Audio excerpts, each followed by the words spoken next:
Assalamualaikum warahmatullahi wabarakatuh. Sampurasun, nepangkeun nama abdi Zulkiani Putri di kelas 10 MIPA 8. Ayeuna abdi rek ngadongeng judulna Entok Emas. Kacaritakeun aya saorang patani nu kacida malaratna cicing di hiji saung gubuk nu geus reot. Mang Julin patani ngaranna teh.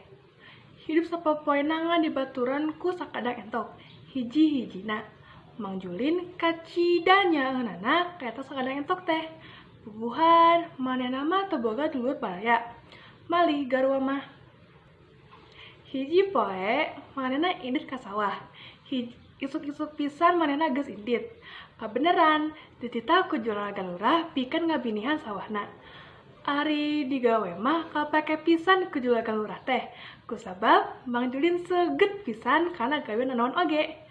Ari entokna dikencarkeun di buron gubuk teh. Tara aya hariwangan. Balik di sawah wanci sariak layung, Mang Julin kacida laperna. Manehna ngadeungheus ka pangeran. Duh Gusti, mun paparin abdi beunghar, merendar nodongoen oge bisa. Mang Julin teh nahan ganjen uyah. Sanggeus wareg mah, manehna tuluy ngampihan untuk di juru imah. Isuk-isuk keneh Mang Julin kahudangkeun ku kingkilaban nu ayana di juru imah. Panasaran, manehna tuluy cahya gugur di lepan teh disampeurkeun. Manehna teu nyangka yen cahya nu kacida serepna teh tina kandang entok.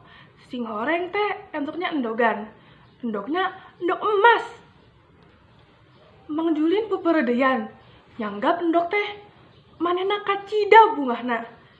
Eta endok emas murni. Bisa dijual ieu mah geurentesna.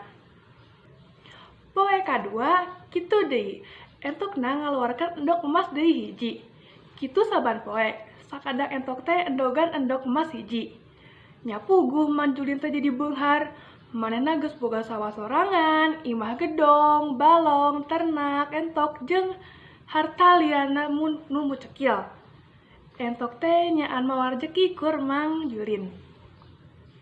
Hiji poe, Mang Julin ngarasa capek mun kudu unggal poe ngadatangan kandang entok pikeun mawa endok emas pira hiji teh. Mang Julin sasadiaan bedog keur ngabela entok ngaran emasna kabeh kaluar. Jadi manehna teh kudu mawaan unggal poe ka kandang entok. Ari geus dibelah entok teh teu kaciri emas-emasna acan, malahan endokna teh paeh. Mang Julin teu bisa ngambebeunah hartana. Manehna jadi miskin deui sabab unggal poe hartana beak dipake kabutuhan sapopoena. Amanat dina dongeng ieu teh, urang kudu mensyukuri nikmat nu dipasieun ti Gusti Allah. Lamun henteu, suatu saat Gusti Allah bisa narik deui kanikmatan urang. Sakitu bae dongeng ti abdi, mohon maaf bila aya kasalahan. Wassalamualaikum warahmatullahi wabarakatuh.